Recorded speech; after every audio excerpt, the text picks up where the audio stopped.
विद्रोह ने ब्रिटिश शासकों की आंखें खोल दी। उन्हें महसूस हो गया कि जिन विदेशी लोगों पर उन्हें शासन करना है, उन्हें रीति रिवाजों और सामाजिक व्यवस्था में उन्हें गहन का ज्ञान प्राप्त करना होगा। इसी तरह क्रिश्चियन एवं मिशनों के धर्म प्रचारकों ने हिंदू और अधर्म की दुर्बलताओं को जानना आवश्यक समझ ताकि यह धर्म परिवर्तन करा सके और इसके द्वारा ब्रिटिश साम्राज्य को मजबूत बना सके। इस आवश्यकताओं की स्फूर्ति के लिए मैक्स लूथर एवं संपादकता में विशाल मात्रा में प्राचीन धर्म ग्रंथ का अनुवाद किया गया है। ये अनुवाद second books of the east series के कुल मिलाकर 50 खंडों में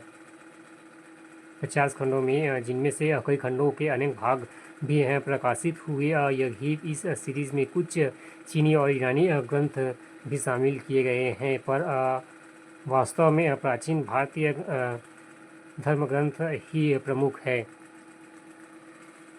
उपयुक्त अनुवादों की प्रस्तावनाओं में से उनके आधार पर लिखी हुई पुस्तकों के पाश्चात्य विद्वानों ने प्राचीन भारत के इतिहास और समाज के स्वरूप के बारे में कई सामान्य निष्कर्ष स्थापित किए हैं। उनका मत है कि प्राचीन भारत के लोगों को इतिहास का विशेषता एवं काल एवं तिथि क्रम का बोध नहीं था। उन्होंने यह भी कहा कि भारत के लोगों एवं स्वेच्छाधारी शासन के आदी रहे हैं। वे अधिकात्मक एवं परलौकिक समस्याओं में ही डूब रहे हैं। यह लौकिक समस्याओं की चिंता नहीं करते थे। जाति प्रथा और वर्ण व्यवस्था को सामाजिक भेदभाव का भारी कुचल माना गया है।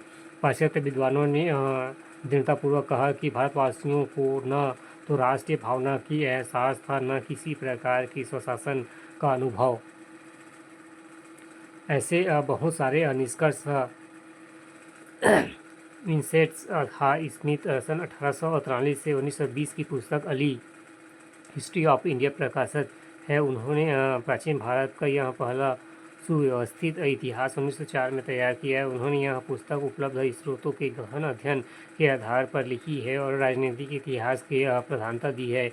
लगभग 50 वर्षों तक पाठ्य पुस्तक काम देती रही और आज ही विद्वान लोग इसका उपयोग करते हैं। इतिहास के प्रति स्मिथ देशी एवं साम्राज्यवादी थी। इंडियन सिविल सर्विसेज एवं निष्ठावान सदस्य के रूप में उन्होंने भारत के विदेशियों की भूमि को उजागर किया। उनकी पुस्तक एक तिहाई भाग में केवल सिकंदर पर आक्रमण वर्णित है और इनमें भारत के स्वेच्छाकारी शासन वाला देश कहा गया है, जिसे ब्रिटिश शासन की स्थापना से पहले कभी राजनीतिक एकता का अभाव नहीं हुआ था। उन्होंने लिखा है कि वस्तु साहित्यकार इतिहासकारों का सरोकार शासन के एकमात्र स्वरूप तानाशाही से है। सारांश यह है कि ब्रिटिश इतिहासकारों ने भारत के इतिहास की जो खोज की है, उसका लक्ष्य था कि भारत के चरित्र एवं उपलब्धियों को नीचा दिखाना और विदेशी शासक एवं न्यायोचित ठहराना। इनमें से कई निष्कर्ष कुछ मान्य भी प्राप्त होते हैं। उदाहरण के लिए चीनियों की तुलना में भारतवासियों ने तिथि क्रम का कोई प्रबल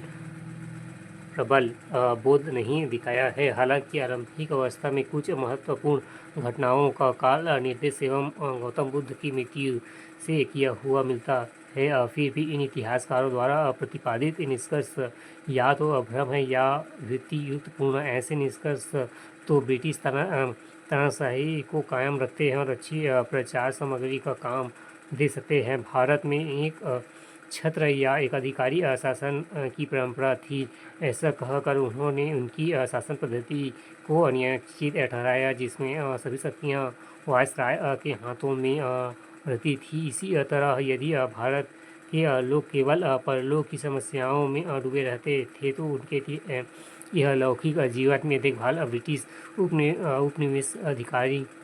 उपनिवेशक अधिकारी लोग नहीं करेंगे और कौन करेगा।